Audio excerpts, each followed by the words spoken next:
comme on est déjà un peu en retard, on peut commencer. Et alors, bonjour et bienvenue à tous à ce nouveau cycle de séminaire 2020. Donc, vous avez dû remarquer qu'il y a un changement d'équipe, de casting. Donc, Hervé Bercegol, qui nous fait toujours l'honneur d'assister à ce séminaire, a fini son mandat, on va dire, donc a été succédé par François Graner dans l'équipe d'organisation. Donc un grand merci à Hervé quand même pour toutes les séances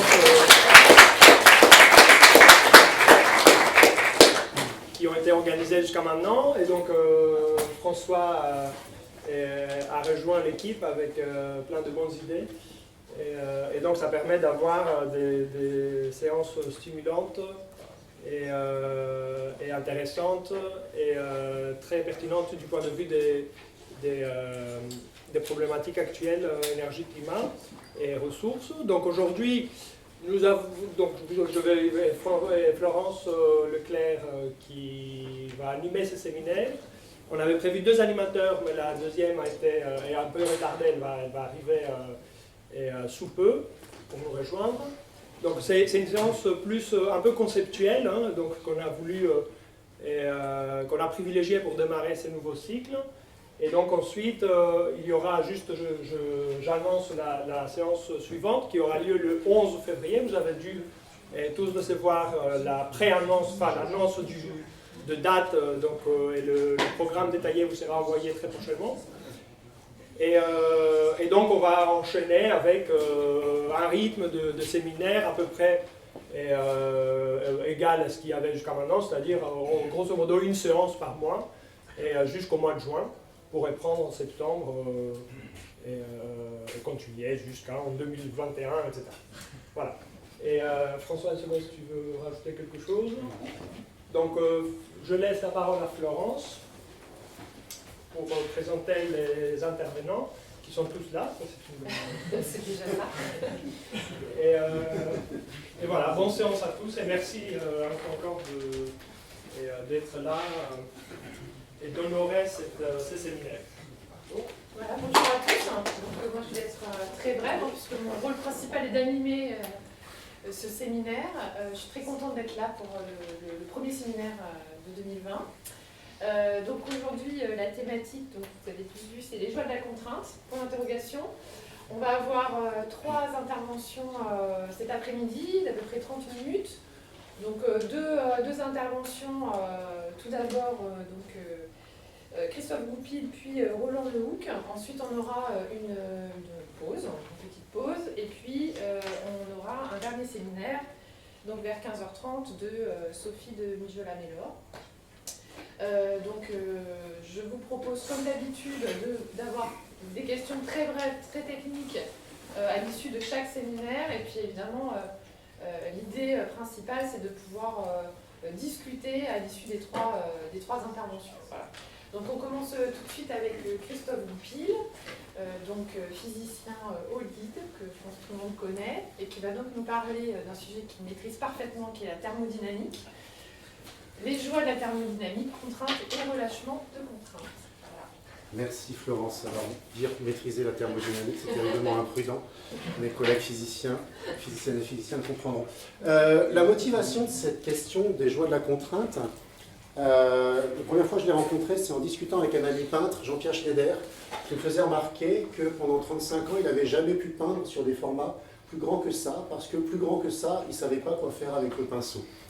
Et ça m'a beaucoup questionné, et à partir de là, en commençant à travailler au LID, on s'est rendu compte, avec Eric, que je remercie, que finalement, les principales choses qu'on apprenait de la thermodynamique, c'était justement des contraintes qui définissaient un périmètre.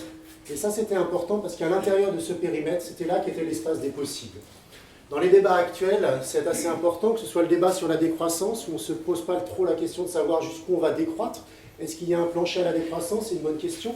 Ou d'autres propos plus anciens que vous connaissez, À une époque, quand le rapport Midos, pareil, il est très rapidement attaqué par Stiglitz, Solow et d'autres qui disent « Mais non, c'est pas vrai que la planète, bien que la planète soit un objet de taille limitée, non, c'est pas vrai, on arrivera, grâce à l'innovation, à gratter un peu plus, etc. » Donc vous voyez que dans différents champs, ces questions de contraintes sont effectivement mises en débat.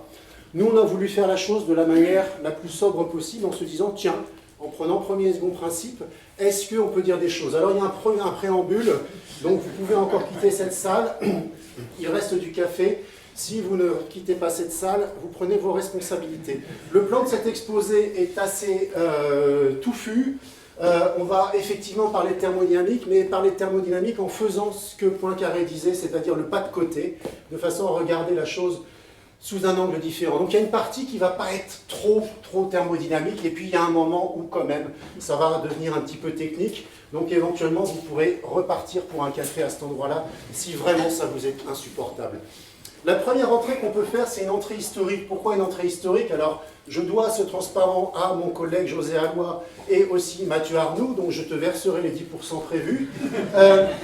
Ici, vous avez la population de la ville de Paris, la population de la ville de Paris en fonction du temps, et vous voyez que ça suit une gentille loi, et puis ça change beaucoup. Jusque-là, je ne vous ai rien dit, si ce n'est qu'à cet endroit-là, on est au niveau de, globalement, une frontière parmi d'autres pour la révolution industrielle. Et la chose intéressante pour la thermodynamique, c'est de regarder les choses et de se dire, en fait, qu'est-ce qui a changé? Qu'est-ce qui a changé? Eh bien, ce qui a changé, c'est qu'avant révolution industrielle, toute l'énergie que tous les animaux utilisent, humains compris, c'est l'énergie solaire. Ça signifie quoi? Ça signifie que c'est une énergie de flux, et donc, vous ferez avec le flux, mais vous ne pourrez pas faire plus. Donc tout le monde est contraint à cette condition limite, qui est une condition limite de flux. Donc pour les collègues physiciens, plutôt mathématiciens, condition de Neumann. Et puis, il arrive une chose, au moment de la révolution industrielle, l'animal humain est le seul animal à avoir ce qu'on va appeler un gain de compétition, qui est qu'il est le seul à accéder à une ressource de stock, via le charbon, et puis plus tard, évidemment, via le pétrole, mais quand même notablement plus tard. Ça, c'est très important. Pourquoi? Parce que si vous êtes sous condition de flux, vous ne pouvez pas avoir un système qui diverge. Si vous êtes sous condition de stock, vous aurez un système qui diverge. Et donc, à partir de là, c'est effectivement ce qu'on va avoir. On va regarder nos systèmes thermodynamiques bornés entre ces deux limites. Limite Dirichlet, où on serait en condition de stock, d'accord? Donc ça, c'est des limites asymptotiques. Et puis, autre limite qui serait à l'opposé, qui serait condition de flux. En fait, n'importe quel système est toujours situé entre ces deux choses. On n'est jamais véritablement en condition de stock, sauf qu'avec le pétrole, on a franchement le sentiment d'y être, et on est assez rarement véritablement en condition de flux. Alors, pourquoi j'ai appelé ça, cette sensation s'appelle coke? Tout simplement parce que quand vous avez un stock, et c'est le cas quand vous buvez une canette et qu'elle est posée sur la table, tant que la canette n'est pas vide, elle est pleine. Tant que vous n'avez pas expérimenté le fait que ça bulle parce que vous êtes arrivé au fond de la canette, vous ne faites pas la différence entre une canette vide et une canette pleine. C'est un petit peu le problème qu'on a aujourd'hui avec les énergies fossiles, c'est-à-dire que c'est très difficile d'imaginer un signal prix, une taxe de ce que vous voulez, à partir du moment où la ressource est une ressource en stock, c'est très compliqué de pouvoir envoyer un signal. Si vous avez une ressource en énergie qui arrive sous forme de flux, il n'y a pas de problème. La chose est limitée, vous ne ferez pas plus que ce qui vous est donné. Tandis qu'avec un stock, c'est beaucoup plus compliqué, une fois de plus, que lorsque la canette n'est pas vide, elle est pleine. Alors, j'ai basculé. Je me suis dit, tiens, on va regarder un point, forme de climax, en se disant, tiens, à un moment, finalement, les énergies fossiles n'étaient pas chères du tout. Et qu'est-ce qui se passait? Bon, alors là, on est en mai 68, vous l'aurez reconnu. Et il m'est venu le slogan « Jouir sans entrave ». Alors je suis allé regarder sur Internet et je suis tombé sur « Ah non, il n'y a pas que ce slogan-là, il y a aussi « Vivre sans temps mort ». C'est très intéressant du point de vue thermodynamique parce que ça signifie que non seulement jouir sans entrave, donc on va pouvoir faire tourner le cycle thermodynamique aussi vite qu'on veut, mais en plus, on ne voudrait pas être enquiquiné par des temps morts, par des dissipations, par des externalités négatives, si on parle pour les économistes, que je respecte profondément. Alors là, je livre ça à votre sagacité. En 2018, on fête les 50 ans de mai 68 et on trouve ça sur les murs. C'est presque pareil, sauf qu'on a basculé, c'est plus jouir sans entrave, mais sans temps mort, et c'est plus vivre sans temps mort, mais sans entrave.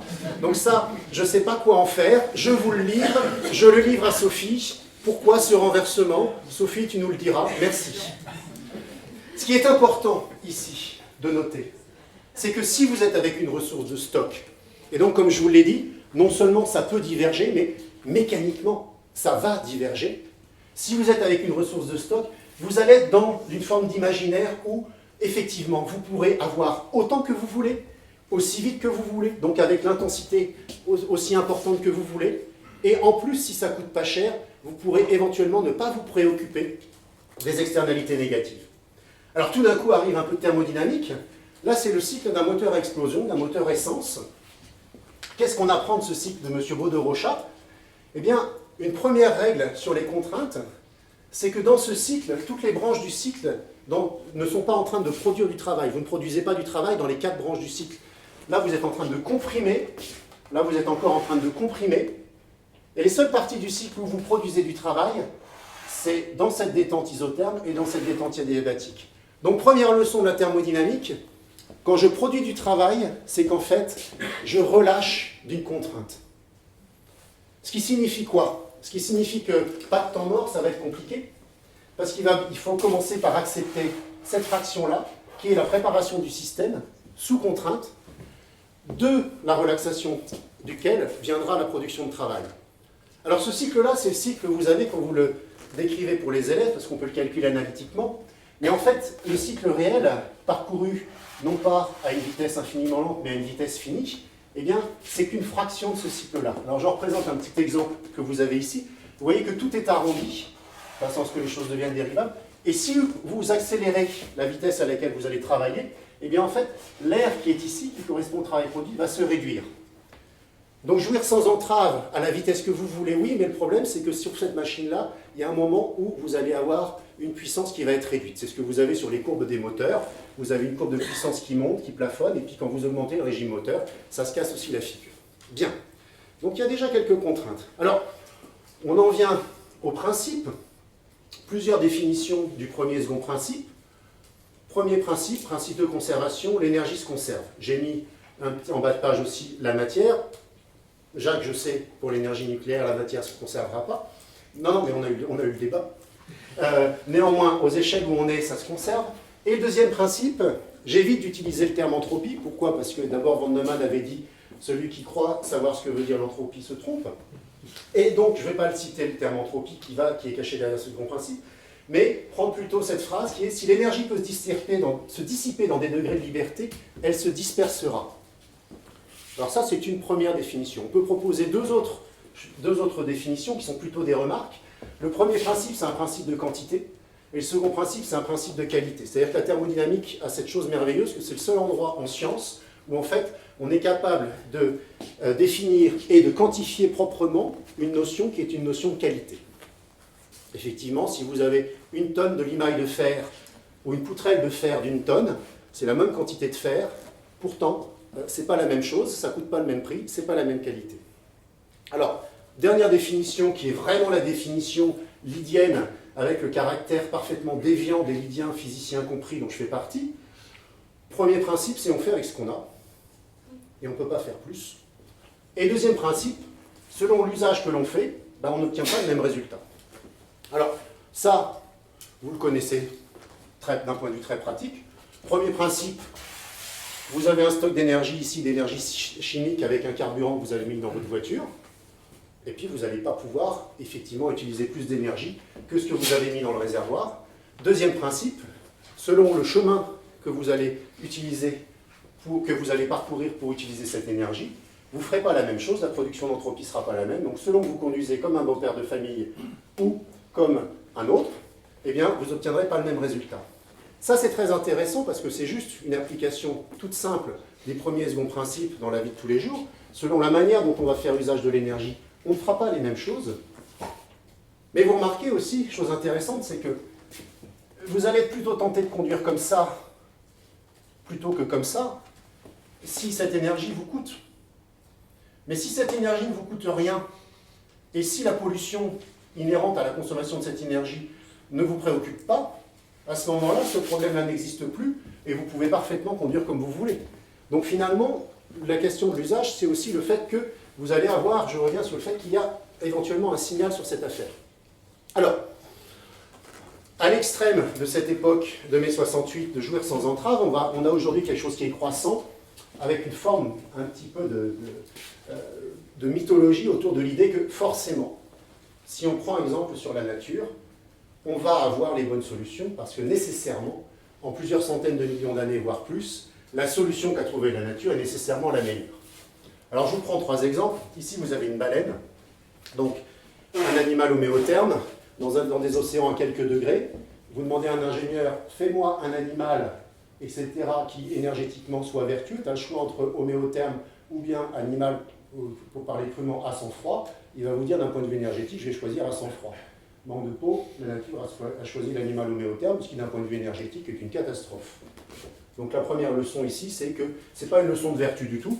On a un animal qui est excessivement dispendieux en énergie. Par contre, on tire une leçon de la nature, c'est une contrainte historique. C'est un mammifère, c'était déjà homéotherme avant de retourner à l'océan, c'est resté homéotherme parce que changer la chaudière, c'était compliqué, alors qu'enlever les pattes arrière, techniquement, c'était pas très compliqué. Ok. Autre animal. Ici, vous avez la chauve-souris, il y a 65 millions d'années, vous avez un petit mammifère qui se trouve avoir une mutation sur 3 doigts. En 1 million d'années, ça devient un mammifère qui vole, ça s'appelle une chauve-souris. C'est une magnifique réussite, parce qu'en gain de compétition, c'est le seul mammifère qui a un garde-manger à 3 dimensions, ce qui est quand même un sacré gain. Énergétiquement, ce n'est pas très intéressant. Si vous prenez les plus grosses chauves-souris que vous trouvez au niveau de l'équateur, le corps a à peu près la taille d'un chat, et vous dites à un ingénieur, est-ce qu'il serait intelligent de faire voler un chat? Non, ce n'est pas très intelligent d'essayer de faire voler un chat, pourtant la nature le fait et ça marche. Donc les vertus de la nature, il faut un petit peu calmer. Alors, évidemment, vous pouvez prendre l'exemple du paresseux, vous allez dire, oui, mais le paresseux, lui, énergétiquement, ça c'est excessivement vertueux. Effectivement, le paresseux mange essentiellement de l'eucalyptus, donc d'un point de vue énergie chimique, c'est très très pauvre. Faites l'essai, vous mangez le contenu des sachets de thé pendant 3 semaines et vous revenez. Ok, on en parle. Le paresseux a un point de fonctionnement qui est, je vous fais le paresseux 30 secondes, voilà. Ok. Le paresseux ne s'excite jamais, non pas parce qu'il n'a pas envie, mais parce qu'il ne peut pas. Le paresseux ne peut pas bondir. Vous voyez des vidéos sur YouTube, un paresseux qui traverse une route, des camions passent, n'importe quel animal trouverait un sursaut d'énergie. Non, pas le paresseux, il ne peut pas. Et donc là, vous avez un exemple qui est adapté ou adaptable. Le paresseux est parfaitement adapté parce qu'il a une contrainte énergétique très forte par son apport nutritif, ok. Et par contre, sa plage d'usage est très réduite. Et ça, c'est une leçon que l'on a avec la thermodynamique qui est très claire. Si vous avez un système parfaitement adapté, la plage d'usage va nécessairement être réduite et vous avez un compromis avec ça. Posez-vous la question sur les bâtiments basse consommation, qui sont des magnifiques systèmes pensés par des ingénieurs horlogers, et vous voyez que les usagers à l'intérieur n'arrivent pas à fonctionner sur la place d'usage qu'un humain habituellement utilise, c'est-à-dire il ouvre de temps en temps les fenêtres. Ok, alors un point important, c'est un travail qu'on commence à faire avec Mathieu, qui est de se dire aujourd'hui dans la transition énergétique, transition écologique, le problème, ce n'est pas les sciences et technologies, parce que les sciences et technologies qui nous sauveront ou qui ne nous sauveront pas, on les a. La question, c'est la question d'un vivre ensemble, la question de savoir construire un récit ensemble, et un récit qui fasse qu'on puisse aller vers quelque chose ensemble, qui soit autre chose que simplement de la collapsologie. Et donc on a pris le roman de Renard. Pourquoi on a pris le roman de Renard? Évidemment parce que je m'appelle Goupil, donc ça c'était incontournable. Alors je suis désolé, mais si vous lisez le roman de Renard, c'est un roman d'une crudité absolue, pour ne pas dire autre chose, mais je n'y suis pour rien. Dans le roman de Renard, qu'est-ce que vous avez? Vous avez des animaux qui sont tout à fait humanisés, ils montent à cheval. Vous voyez ici Tibère le chat qui monte à cheval avec Renard le Goupil, qui monte sur le cheval du curé de Blagny, qu'ils ont volé au passage. Et ici, on a en fait une société d'animaux qui sont tous soumis à la loi du flux. Et il y a un animal qui décide que la loi commune du flux, pas pour lui. Lui, il a décidé que la loi qui était beaucoup plus sympathique, c'était le stock. C'est Renard. Et Renard, effectivement, se nourrit en faisant quoi? En pillant les stocks de jambon et les différents stocks de fromage et autres des paysans. Donc là, on a un exemple de récit dont on peut s'inspirer pour commencer à envisager ces questions de flux et stock et d'observer que ce n'est pas simplement la loi commune, il y a aussi le fait que certains vont respecter la loi commune et d'autres vont décider de ne pas respecter la loi commune. Mais finalement, là aujourd'hui, on a des renards partout. C'est-à-dire des gens qui aujourd'hui vont vous dire « mais non, c'est pas vrai, les ressources fossiles, il y en a autant qu'on en veut, donc c'est pas un problème. On peut continuer à rester sur un système de stock c'est pas vrai, les limites, l'innovation va nous permettre, donc là on rejoint Stiglitz et Solow, c'est pas vrai, on va pouvoir gratter un peu plus, etc. etc. Donc là c'est le début d'un travail qu'on a avec Mathieu qui nous permet d'envisager, avec toujours ce pas de côté, ces questions de stock et de flux. Ce qui est important aussi sur les questions de stock et de flux, c'est de savoir qui parle et d'où parle-t-il. Là, j'ai pris un petit exemple qui est l'approvisionnement en bois de la ville de Paris. On est quai de Tournelle au XVIIIe siècle. Et c'est tout à fait sympathique. Le bois est là, on est à l'intérieur du système ville de Paris. Et on ne se pose pas la question. On a ici un stock dans lequel on pioche. Ce stock est en fait alimenté par un flux. Et ce flux est une catastrophe écologique. On est ici à Clamecy, à 180 km de Paris. Donc c'est la collection de tous les bois de flottage qui arrivent du Morvan. Et vous voyez que Lyon est totalement recouverte de bois. À la fin du 19e siècle, c'est 1 million de tonnes de bois. Et donc c'est assez important dans le discours, si vous considérez les choses, de les considérer pas simplement le système tout seul, mais comment le système est alimenté. Et ça, c'est particulièrement important. Alors, du coup, on se dit, bon, bah là, on a les éléments, il va bien falloir faire un peu de physique. Il y a un moment, on est obligé, on aurait bien aimé pas, mais tant pis.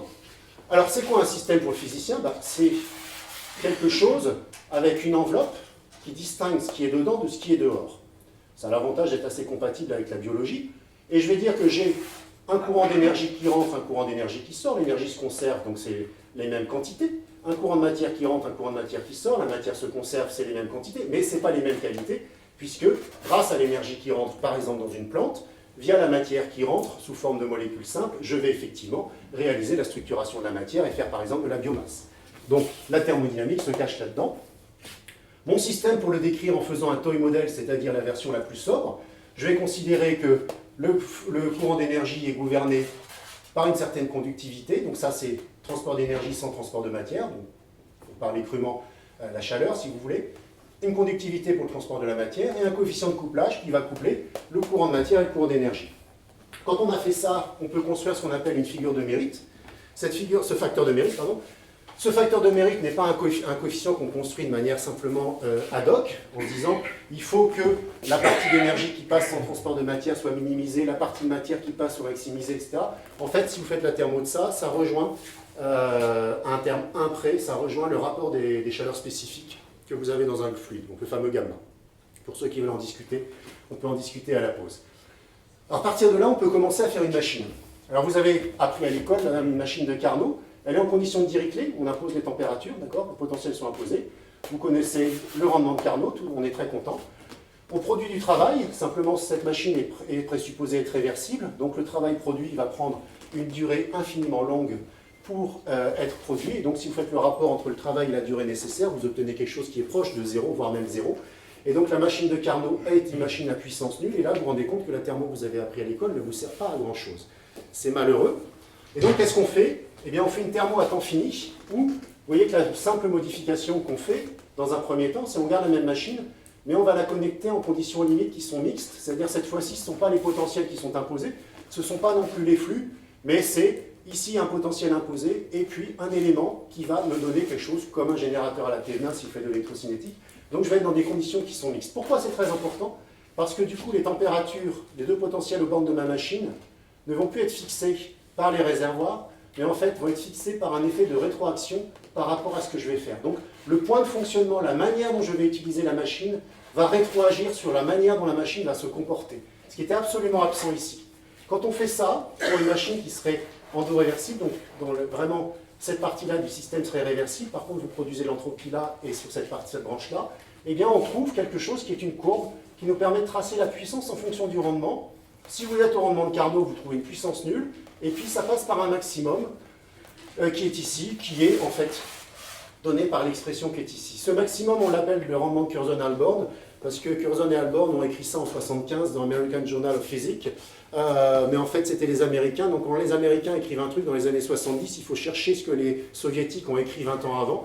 Et effectivement, vous allez voir Novikov qui a écrit à peu près la même chose en 57, et en fait, entre les deux, vous avez un Français qui lui a publié dans Que sais-je, donc personne ne l'a lu, et c'est à peu près à la même époque. Donc en fait, cette histoire-là s'appelle Curzon-Halborn, mais ça devrait plutôt s'appeler Chambadal-Novikov. Mais bon, c'est une autre affaire. Si je prends ma machine telle que je l'ai décrite avec mes conductivités, mon facteur de mérite, on peut se poser une première question qui est: est-ce que je peux faire fonctionner ma machine à intensité croissante et qu'est-ce qui se passe? Alors dans ce diagramme, on a représenté les choses en rendement normalisé par rapport à Carnot. Et si j'ai une machine avec un facteur de mérite assez médiocre, donc ma machine a des frottements, des frictions, etc., je vais avoir des courbes qui sont ici, assez loin. Le point qui est ici, c'est le point Carnot. Plus je vais améliorer mon facteur de mérite, c'est-à-dire plus je vais réduire les productions d'entropie interne, plus je vais réduire les productions d'entropie induites par dissipation, eh bien je vais petit à petit me rapprocher, mais c'est asymptotique. Et le point de Carnot, je ne peux jamais le rejoindre. Et en fait, ce qui va se passer, c'est que si j'arrive au point de Carnot, j'arrive à un point anguleux, et ça pose un problème, c'est-à-dire que ma machine au point de Carnot, c'est en fait une machine acausale, c'est-à-dire que quand je la démarre, je ne sais pas si elle va démarrer comme un moteur ou si elle va démarrer comme un récepteur. Parce que j'ai rien de dissipatif qui m'indique qu'il y aurait une flèche du temps, donc un sens dans lequel devrait démarrer ma machine. Donc le point Carnot, c'est quand même un peu embêtant. Alors, le modèle qu'on fait de manière un peu plus développée, c'est le moment où vous pouvez partir pour le café si ça vous est insupportable. Ok. C'est un modèle de ce type-là, on retrouve les réservoirs, et puis on retrouve la machine et les conditions limites. On a généralisé la chose en mettant pas nécessairement des températures, vous voyez que c'est des potentiels pi. C'est beaucoup plus général. On s'est permis de le faire pourquoi? Parce que les travaux qu'on a fait en biologie nous ont permis, avec ce type de modèle, de retrouver par exemple les fondements thermodynamiques de la réponse d'un muscle. C'était un vieux modèle phénoménologique de Archibald Hill de 1938. C'était juste phénoménologique et on s'est dit on prend premier second principe, on remonte, et boum, on retrouve les expressions, mais on trouve le fondement. Donc on était assez contents. Donc c'est le cadre du modèle qu'on utilise. Localement, pour ceux qui connaissent, c'est du Onsager, et puis on a ici des expressions où on va coupler le courant d'énergie et le courant de matière, et vous voyez que le terme alpha qui est ici, qui est le terme de couplage, si je fais alpha égale 0, ma matrice est diagonale, et à ce moment-là, le transport de matière et le transport d'énergie sont totalement découplés. Si alpha n'est pas nul, à ce moment-là, j'ai effectivement le couplage entre les deux.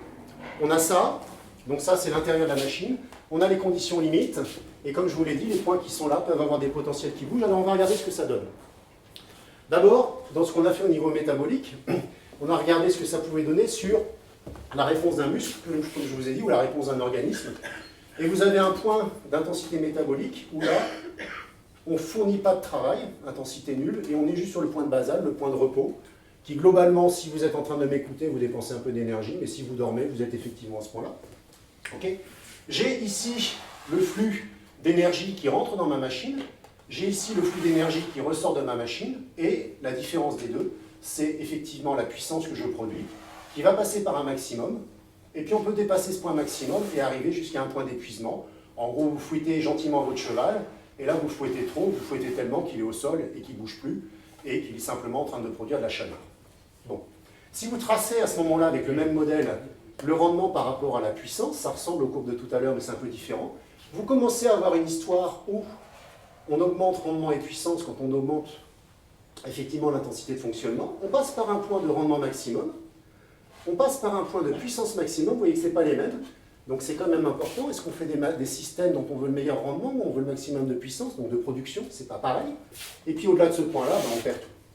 Donc ça c'est ce qu'on a fait dans le cas de systèmes vivants, donc dans le cas des muscles, puis on l'a généralisé récemment.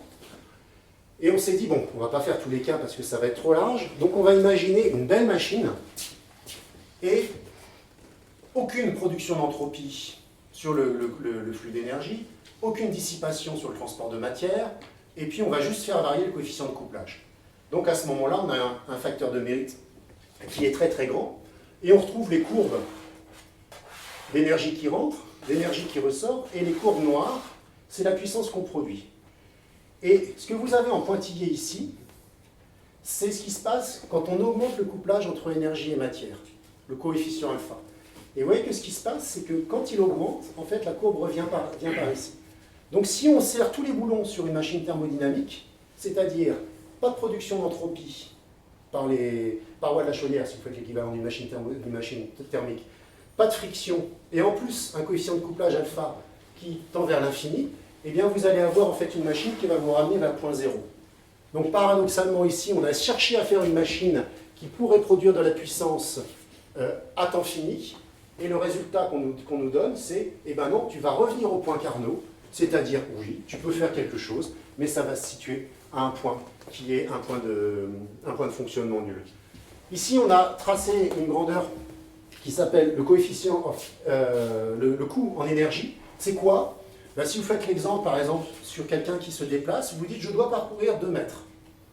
Ces 2 mètres, je peux les parcourir très lentement, je peux les parcourir moyennement vite, ou je peux les parcourir très vite. Ok? Et donc je divise la puissance qui est là par l'intensité qui est là, ce qui fait que j'ai quelque chose qui correspond à une énergie par unité de longueur. Et ce qui est intéressant, c'est de regarder la partie des déchets. La partie des déchets qui, elle, va augmenter. C'est une fonction monotone. Cette partie des déchets va augmenter. Donc, sur un système qui aurait à l'arrêt un point de fonctionnement à 0, donc il n'y a pas de basal, donc là je parle d'une machine, je ne parle pas d'un système vivant. Okay, lui, en fait, c'est une fonction monotone. Ce qui est intéressant, c'est si je regarde un système vivant. Un système vivant, ben, il y a à l'arrêt une certaine consommation d'énergie, c'est même ce qui fait que vous êtes vivant. Si jamais on vous fait une mesure et qu'on vous trouve là, c'est que vous êtes mort. Donc là, j'ai un petit point qui est ma puissance basale. Les courbes sont assez semblables, mais ce qui est très intéressant, c'est que cette fois-ci, cette courbe-là est très différente. Vous voyez qu'elle passe par un minimum. C'est-à-dire qu'il existe un optimum. Si je veux marcher et que je dois parcourir une certaine longueur unitaire, c'est pas pareil de le parcourir très lentement. J'ai même pas intérêt à le parcourir très lentement. Pourquoi? Parce que j'ai une consommation basale qui est toujours présente. Donc ça me coûte toujours et ça va me coûter ce basal pendant longtemps. Donc j'ai intérêt à marcher relativement vite. Pas trop vite, parce que si je marche trop vite, la dissipation va exploser. Et je passe effectivement par un minimum. Alors ça, on peut se dire, oui, c'est gentil, mais c'est complètement théorique. Pas tout à fait. Parce que si vous regardez, là c'est des données sur un cheval. Donc ça correspond en fait au flux de déchets. Un cheval qui est au pas, un cheval qui est au trot, un cheval qui est au galop. Et donc on construit la grandeur équivalente en divisant la puissance qui est là, en l'occurrence ici par la vitesse. Ça fait des courbes qui commencent par des hyperboles et qui finissent par des droites, au pas, au trot, au galop. Et si on regarde un cheval qu'on a laissé libre de marcher, trotter ou courir dans un pré, quelle allure choisit-il? Lorsqu'il est au pas, il choisit cette allure. Lorsqu'il est au trot, il choisit cette allure. Lorsqu'il est au galop, il choisit cette allure. Donc vous voyez qu'à chaque fois, il choisit l'allure qui est le point de production de déchets minimum pour réaliser effectivement la cible qui est demandée. Et finalement, quand vous marchez à votre allure naturelle, et quelque part, en fait, votre organisme a simplement choisi de se placer au point de production de déchets minimum, c'est-à-dire de production d'acide lactique minimal, etc., etc., etc. Ce point de fonctionnement n'est pas du tout le point de rendement maximum, et ce n'est pas le point de puissance maximum. Si vous devez courir un marathon, ce qui m'est jamais arrivé, si vous devez courir un marathon, vous pouvez choisir de courir avec un rendement maximum, c'est-à-dire chaque petite barrette de céréales que vous avez mangée, vous cherchez à optimiser la quantité d'énergie que vous avez effectivement utilisée. À ce moment-là, vous allez courir très lentement, vous allez faire votre marathon en 8 heures, vous allez arriver, vous n'aurez pas le t-shirt parce que tout le monde sera parti, etc. Okay, vous pouvez décider de courir un marathon à puissance maximale, mais ça ne s'appellera pas un marathon, ça va s'arrêter assez vite. Ou bien il y a un point de fonctionnement que vous pouvez choisir pour courir un marathon, c'est le point de production de déchets minimum, c'est-à-dire je gère effectivement ma quantité d'acide lactique produite, par exemple. Et ça, c'est ce qui va vous permettre d'aller loin. Donc là, on a une leçon de la thermodynamique. Alors on pourrait dire qui veut aller loin ménage sa monture, c'est une manière de le dire. Mais une leçon de la thermodynamique qui est, dans nos systèmes, et quand on a un système physique, c'est une ville, c'est une société, c'est ce que vous voulez, ce sont des systèmes qui sont des machines de ce type-là. Et c'est ce qu'on oublie. C'est-à-dire que tous nos systèmes qu'on a, nos villes, nos sociétés, sont des systèmes qui, de toute façon, à l'arrêt, consomment aussi. Donc, il existe un point d'optimum, et ce point d'optimum, ce que nous dit la thermo, c'est le point de production de déchets minimum. Alors après, la suite de l'histoire, c'est quoi? C'est maintenant de reprendre le roman de Renard et de se dire qu'est-ce qu'on va pouvoir faire avec tout ça, commencer à le mettre en récit, et observer une chose, pour les décroissants fous furieux avec lesquels j'aurais bien adhéré, le constat c'est non, si vous décidez de baisser le point de fonctionnement, il y a un moment, en termes de production de déchets par rapport à la cible que vous visez, vous divergez. Donc il existe, et ça sera ma conclusion, un plancher à la décroissance. Je vous remercie.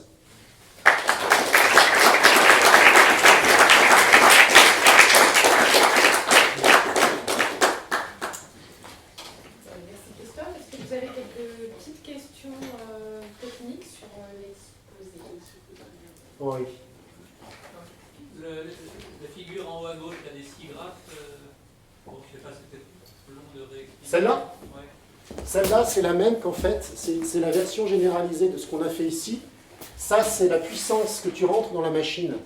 Ça, c'est la puissance que tu sors. Et donc, la différence des deux qui est ici, c'est la puissance que tu produis. Donc, si je te remets ici, Ça, c'est la puissance que tu rentres dans ta machine. Ça, c'est la puissance que tu sors de ta machine. Et la différence des deux, c'est la puissance que tu produis, convertie par ta machine. Moi, je ne suis pas du tout physicienne, donc je ne peux pas comprendre, mais votre système dit qu'il y a un plancher à la décroissance, mais est-ce que votre système il va contribuer qu'il faudrait peut-être un peu de décroissance ou pas? Ouais, mon système, ce qu'il dit, c'est la première remarque, c'est que comme on est en condition de stock, ce que j'ai dit au début, c'est que non seulement il n'y a aucune raison pour qu'on réduise, mais on va même diverger. Mécaniquement, on va diverger. C'est un raisonnement purement de biologie. Si la gamelle est pleine, on continue à taper dedans. Okay, et si elle est à moitié vide et qu'on ne voit pas qu'elle est à moitié vide parce que c'est du stock, on continue. Donc, a priori, les points de fonctionnement sur lesquels on est aujourd'hui, c'est des points qui sont au point de fonctionnement maximum.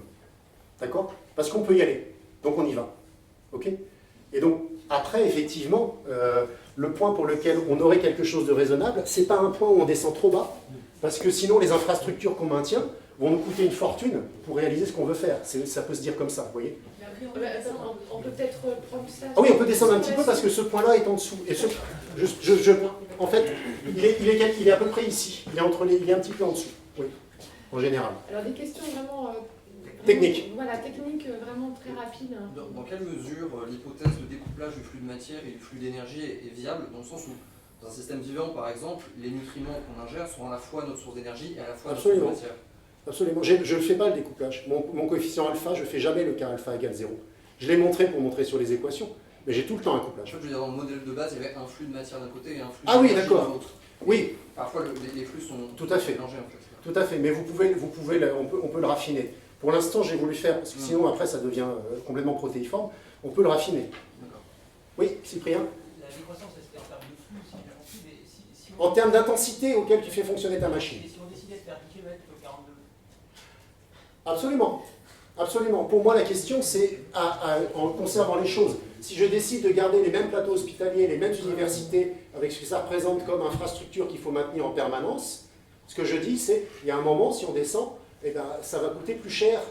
C'est-à-dire, on va moins les... Enfin, tu vois. Par contre, si on décide d'en mettre moins, ok, bien sûr. Bien sûr. Est-ce que c'est souhaitable? C'est une autre question. Oui, Michel? Ce que tu viens de dire, je trouvais très très intéressant parce que ce que tu viens de dire, si on décide qu'il y a ceci, cela qu'on conserve, moi c'est ça que je rappelais une contrainte et je trouve qu'on exposait par plutôt d'âge et de résistance. Oui, mais il faut bien définir un cadre, c'est-à-dire que... Ah oui? Oui, mais la contrainte, pour moi, le cadre ici, il est défini. Tant que je définis le modèle comme ça, je n'ai pas défini le cadre. Parce que je ne dis pas du tout comment les flux sont gouvernés. Par contre, quand je définis le modèle comme ça, pour moi, je définis le cadre parce que ici, ces potentiels-là sont absolument fixés. Toujours dans ce genre de calcul, il y a toujours quelque chose qui est considéré comme constant. Enfin, il y a un moment où on fait les calculs, ces courbes sont calculées avec en fait des choses qui sont considérées comme constantes. C'est ça les contraintes, non? Est-ce que tu fais pas ça? Non, pour moi ce n'est pas des contraintes, c'est juste que pour le modèle, dans sa version la plus simple, effectivement, je prends des coefficients qui sont des coefficients constants. Maintenant, effectivement, le raffinement du modèle, ce serait de se dire que les coefficients ne sont pas constants et qu'on a des contraintes additionnelles. Oui, mais ça surajouterait. Dernière question.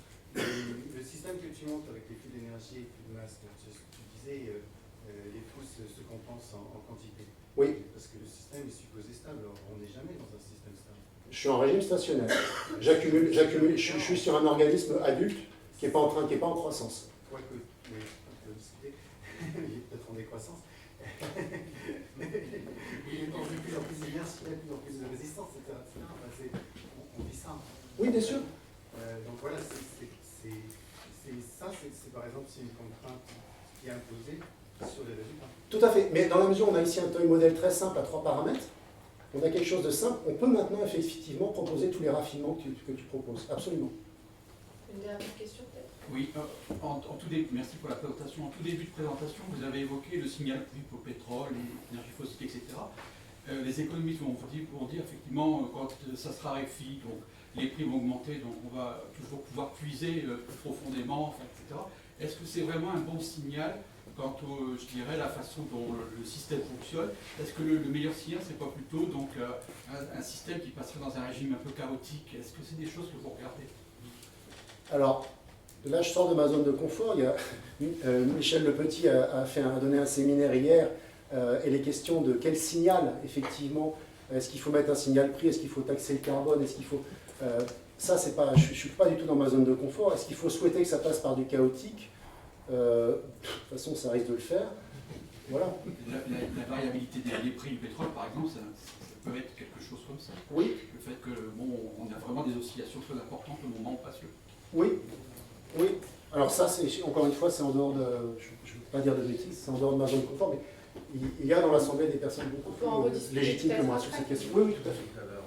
Merci. Bon, on va passer au deuxième exposé. Merci Christophe.